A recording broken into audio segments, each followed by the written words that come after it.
thank you all for coming out this afternoon. It's a pleasure to see this room so full of friends of music. I want to say a few thank yous and a few things about the piece. This afternoon's concert is a fairly short concert, so I figure I may as well tell you a few things about the piece of music you're about to hear.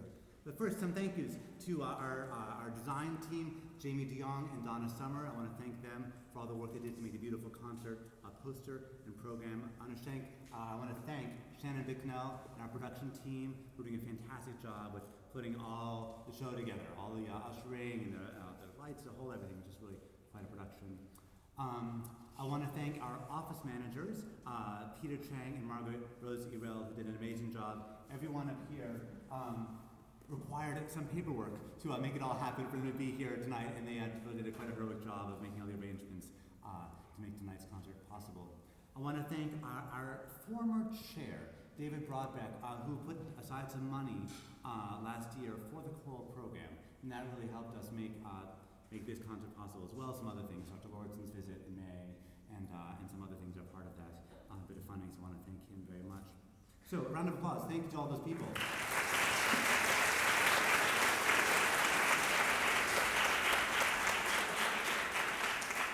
This particular orchestra, which I'm thrilled to have here, would not be possible without Brent Anderson, who contracted and booked this wonderful orchestra. So thank you, Brent.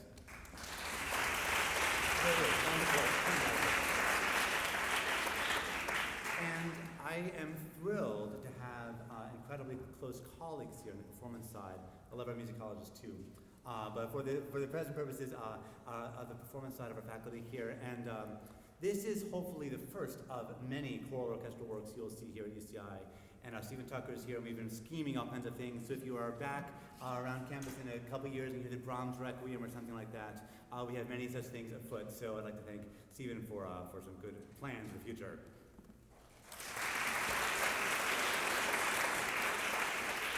And when I was planning this year's program, I spoke with Dr.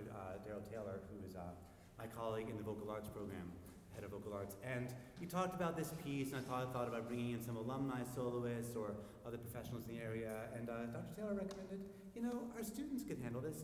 That might be really nice, and I'm so glad we went with that. Our students have been amazing. You will hear the most phenomenal soloists singing tonight, and both Dr. Taylor and Francis Young did an amazing job of coaching them and getting them ready for tonight's performance. So thank you to our voice faculty.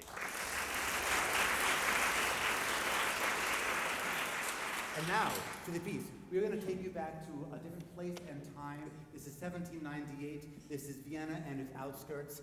This is a time when classical music is reaching its height, and when it's about to turn the corner to the 19th century, to Romanticism. But it hasn't quite done it yet.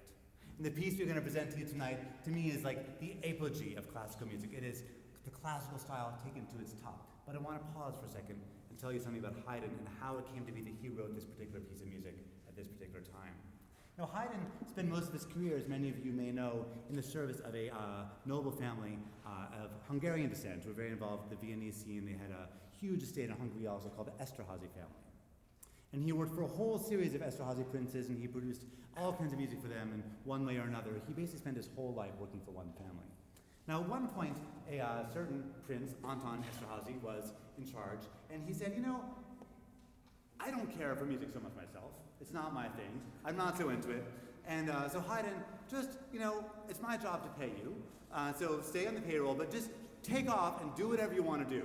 Europe is at your disposal. Go off and do whatever you want to do as a composer. Haydn said, sure, thank you very much. And so those may not have been his exact words, but I'm making this up. So Haydn took off to London for 2 trips to London, and while he was there, he heard the wonderful orchestras in London, saw this wonderful social musical scene. He wrote many of his late symphonies in London and his string quartets, and Haydn is seen as the father of the string quartet and the father of the symphony. He wrote many of his best works in London. Very exciting time for him. After a while, Anton died and was succeeded by Prince Nikolaus II. Now, Nikolaus II loved music, and so he wanted Haydn to be making some music for him again. And he especially loved sacred music. But he recognized that Haydn was a busy guy, and at this point he was really one of Europe's top composers, if not the top composer in Europe. And so he didn't want to monopolize Haydn's time. He said to Haydn, I need one thing from you. What I want is every year you to write one mass for the name day of the princess, Maria Hermenegild. So every year, for several years, Haydn would go up to Esterházy in the summers and spend about 3 months there and write a beautiful mass that would be premiered in September for the princess's name day. And the Lord Nelson Mass we hear tonight is the third such mass. Now these late masses, as we call them, are real masterworks of the genre. They're just elegant and refined and sophisticated, and they are just perfect for aristocratic sensibility. Now while he was in London, Haydn also heard the oratorios of Handel. I'm sure many of you have heard these oratorios also. Messiah, Israel in Egypt, Saul, Solomon, these incredible works. And Haydn was super inspired by these, and he talked to some people, and they worked on some scripts and stuff. And he came back to Vienna, and he wrote 2 oratorios, The Creation and the Seasons. And in 1798, he had just finished writing The Creation, and those of you who know it, there's wonderful, wonderful pictorial references of cows and horses and worms and wonderful depictions of God creating order out of the void, and there's just it's fantastic imagery in this piece, and you'll hear a lot of that kind of imagery in this piece here. So he works, and he works so hard he makes himself ill. Haydn is in his 60s now, he's an older man, and he just gets exhausted, and his doctors confine him to his bedroom for 2 or 3 months. And it is in this state of sickness, exhaustion, and bed rest that Haydn composes the Lord Nelson Mass. He wrote it really fast. He normally took about 3 months to write a mass. He did this in 6 weeks. He just wrote it. Just an incredible burst of inspiration, and such good music. Now, another thing that's happening in Europe at the time that's pretty important for understanding of this piece, which is Napoleon. And this was a very bad thing from the point of view of Vienna. They were definitely not interested at all in the French armies overrunning their beautiful city and taking over their estates and taking away their titles and all of their aristocratic privilege and all this stuff. They were exceptionally anxious about this possibility. But Napoleon was being very aggressive, and really the idea of Vienna being taken over by the French is a very real possibility. People cut their budgets. The Esterházys, they fired their wind band. You look at this orchestra here, I do not see an oboe, or a flute, or a clarinet. The Esterházys had let all of their wind players go. Budget shortfalls, we know about this at UCI also, but even the Esterházys suffered from this. So the reason we see this orchestra tonight is partly for artistic reasons, which we'll get to, but partly because they had just fired all the wind players, okay? And actually, Haydn had to bring in his trumpet players from Vienna. There weren't any on staff there at the palace. But there is a sense of anxiousness, anxiety, trepidation. And while Haydn was sitting there sick in his bedroom, Napoleon's fleet was on the move in the Mediterranean. And chasing them was the English Navy under the command of Lord Nelson. So these 2 navies were playing cat and mouse all around the Mediterranean. And eventually, Lord Nelson found the French fleet. And in a moment of strategic brilliance, he decimated the French fleet. Off the coast of Egypt in the Mediterranean. Very bad news for the French, but great news for the Viennese, and they were thrilled about this. Now this was before Twitter and Instagram and stuff, so Haydn didn't hear about this for a while. So when he was writing his mass, he did not know that the threat of Napoleon had been put on hold at least for a few years. Of course, he would be back. So he wrote this piece at a time of darkness and uncertainty. Now, as you listen to this piece, you'll hear a lot of different movements. But many scholars have suggested that you can hear this piece as 3 symphonies. All the late masses can be understood as 3 symphonies. Each of these symphonies has 3 or 4 movements. They are in contrasting tempi, contrasting moods. Their keys are structured the way symphonies at the time might be. The first symphony, for instance, might be D minor, D major, B flat major, a medium to A. Haydn was a great pioneer of the medium relationship, then back to D major. So they're kind of arranged like symphonies. They're not perfectly symphonic. There's some problems with this analysis. It doesn't take us all the way. But it's a nice way of understanding it. And in this vision, each symphony ends with a big fugue. So when you hear a big fugue and a big amen, that's the end of a symphony. So the first one is the Kyrie and the Gloria. The second one is the Credo, split into several pieces. The third one is the Sanctus, Benedictus Agnus Dei. Now some of you who know Latin might be wondering, why am I talking so funny? We're going to sing tonight in German Latin. So it's the German pronunciation of Latin that would have been sung at that time. As you hear the piece of music, you'll hear many different moods. The first Kyrie, to my mind, is like a desolate battlefield.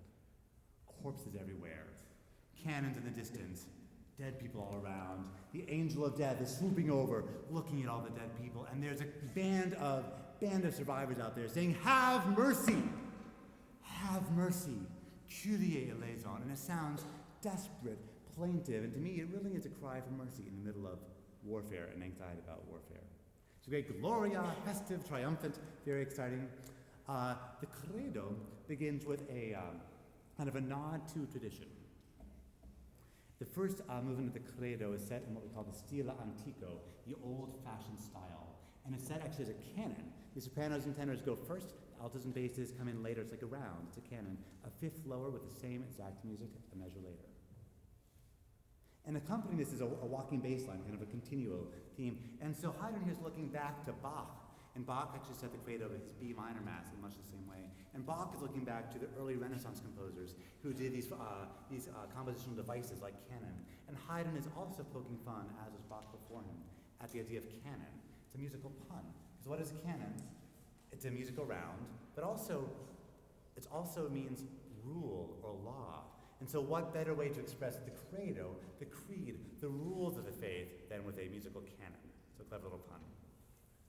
The Credo is immediately followed by Et incarnatus est. This is the middle movement of the middle symphony.